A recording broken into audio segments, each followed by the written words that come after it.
Hello and welcome again to the Writer Review. This is Eric Correct Writer, and this week we're going to be taking a look back at the 1994 romantic comedy drama titled Don Juan DeMarco. Now, Don Juan DeMarco runs for 1 hour and 37 minutes long.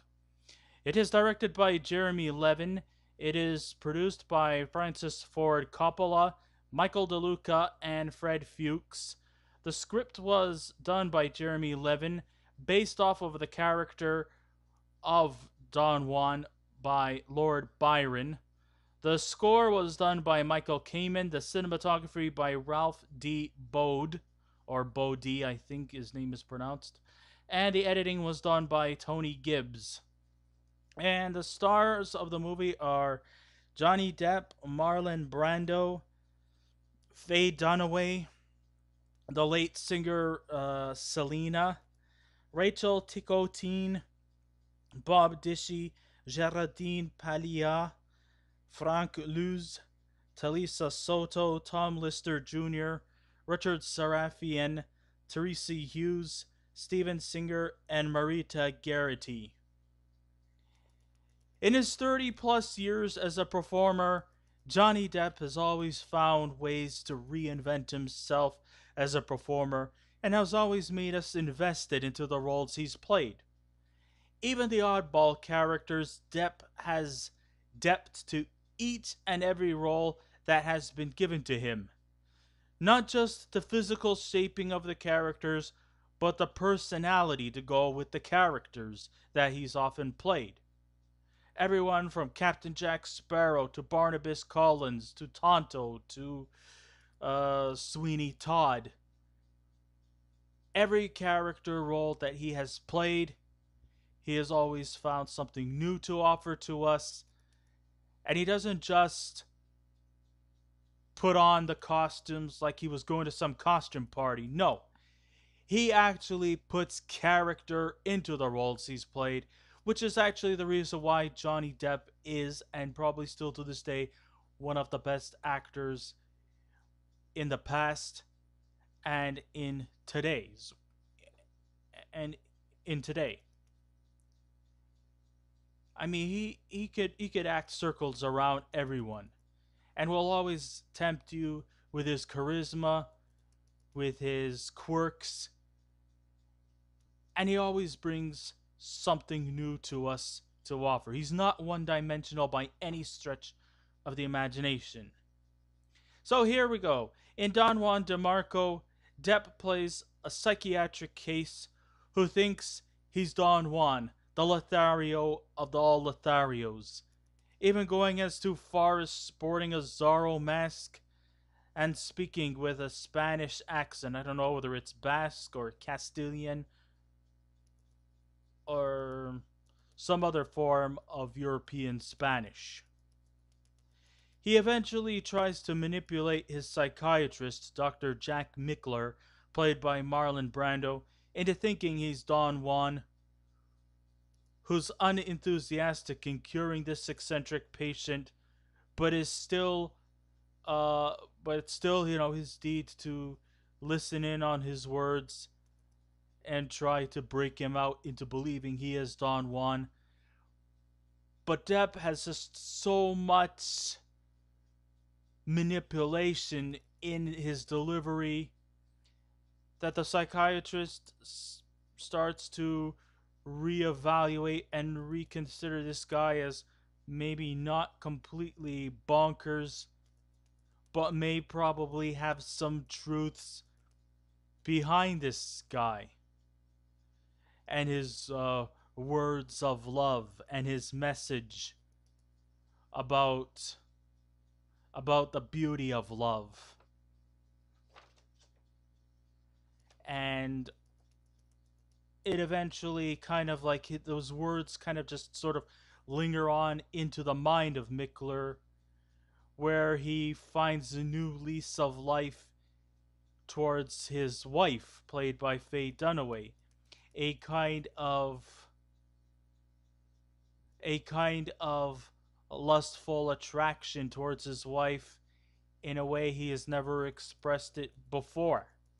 and it's kind of, I mean, the story is pretty original in terms of, instead of the doctor helping the patient, it's actually a role reverse in which the patient is actually helping the doctor. So, I think this movie does have a story that has some original content to it. And that's fine. And like I said, I thought the acting from Johnny Depp is really, really good. And I think he really nailed his role like he does in every other role he's played, whether it's lead or support or whatnot. He is really, really good here. Now, I know that Marlon Brando, in his heyday, had outweighed depth in terms of depth in the role he's played. Marlon Brando has tempted the world in his many roles, from The Godfather to A Streetcar Named Desire to On the Waterfront. He could, in his days in the 50s and 60s and 70s, he could outperform anyone who crossed his path. But it seemed like in the later years of his career, Brando just seems like his heart was just no longer in the business. In his younger days, he was energetic, he was robust, he was larger than life. In his twilight years, his weight got so overwhelming, it was just so painful to see him let himself go like that. And I'm not saying that to be rude, it's quite sad actually. I mean, here was a guy who I once admired. But then in his later years, he's kind of like just doesn't seem to care too much about the Hollywood industry. It's like he decides, hey, my best years are behind me. So, and people just don't seem to care as much as they used to, so why should I care? That's kind of like the attitude I get from him, the vibe, so to speak. If his composure to move around about doesn't raise some concern, it often makes me wonder if he was actually caring about performing in general. The trademark mumbling he's most famous for may have touched hearts with people from the past. That's because it felt like a thing of importance. In this movie, Juan DeMarco, his mumbling has been demoted to pretty petty incoherence. It is possible that writer director Jeremy Leven was intimidated by the larger than life Marlon Brando, that he thought he could speak by way of articulation, but sadly Brando failed to deliver. I mean, I'm not saying he was exceedingly terrible.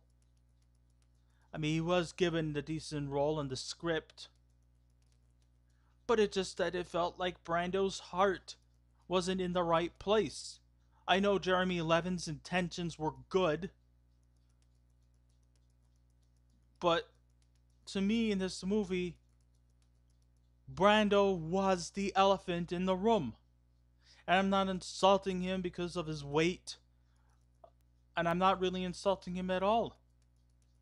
But I just think that if it would have been in the hands of a performer who cared about the role he played, about the role of Jack Mickler, maybe this movie would have been all the more better.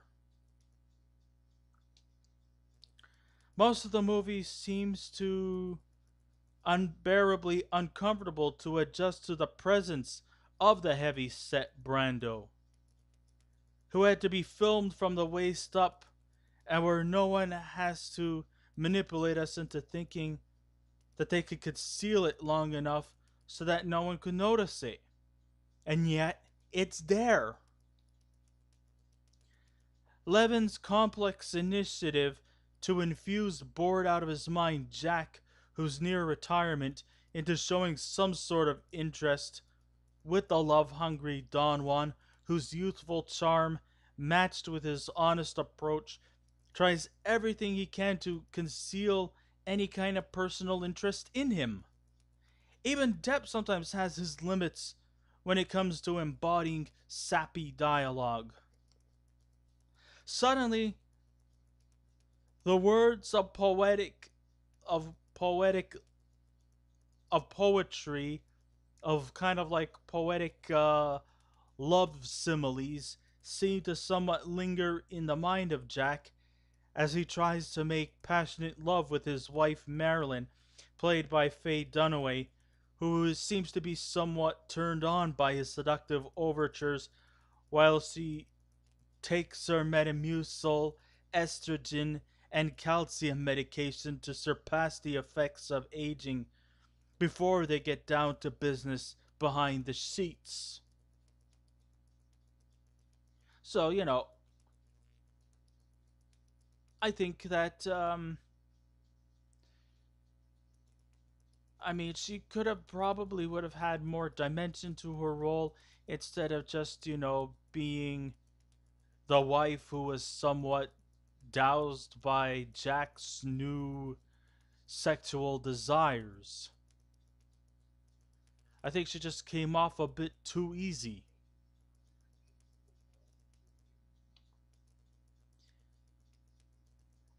Even the performers feel the off-sided effects of Brando's acting, which makes everything sort of all out of balance. Dunaway seems to be full of life, enjoying her bedtime scenes with Brando, without even caring that the scenes written looked forced and feels very awkward. A lot of the delivery here feels very forced. And it's not saying that I have a hatred against sappy romantic dramas. No, far from it. But I just felt that a lot of scenes felt very, very forced. It's like it was shoving it down our throats. It could have been handled in a much more subtle way, and it would have been and it could have been all the more believable. But we just don't get that. It doesn't have to be in our faces. It could be handled in slow fragments. And that's kind of like where the big weakness is. It's like everybody is having a ball, and that at times it feels very unnatural.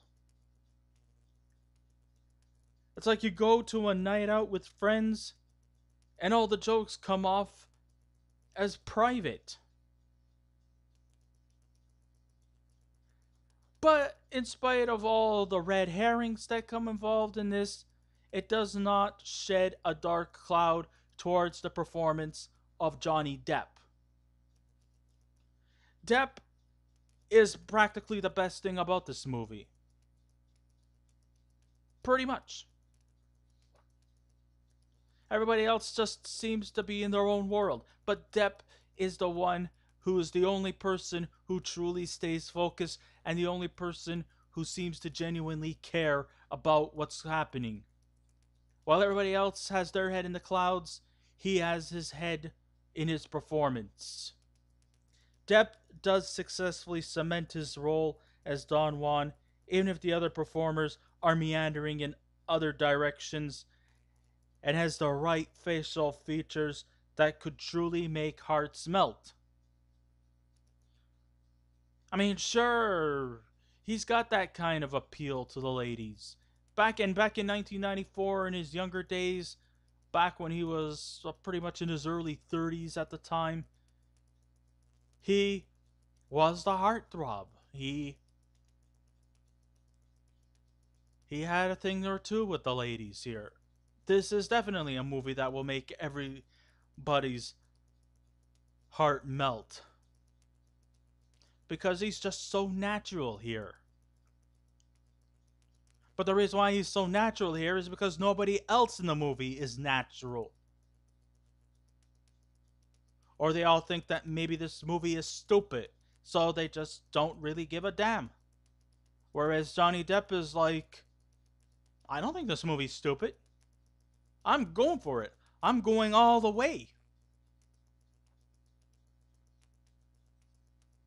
If everybody else wants to turn their head in a slightly different direction, I'm just going to make sure that I'm going to stay invested in this character, and I'm going to nail off every performance, every role, every scene that I'm in. That's the feeling I get. I don't know. Maybe other people might think differently, but that's their business. That's their prerogative, and you're entitled to that. The picturesque complexion feels almost like a 17th century painting, with the sole reason why this film works, while the others are in their little worlds. So, when the smoke clears and on all's said and done, Johnny Depp's performance is probably maybe the only reason why you should see this movie. Because nothing else works. He's the only person who truly cares about what's happening in the script.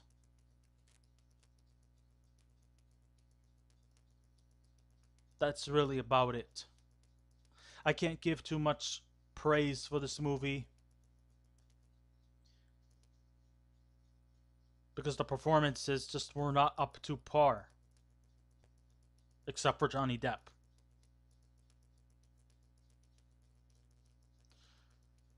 So, when all's said and done, if I was to give a scale out of 10, I would give Don Juan DeMarco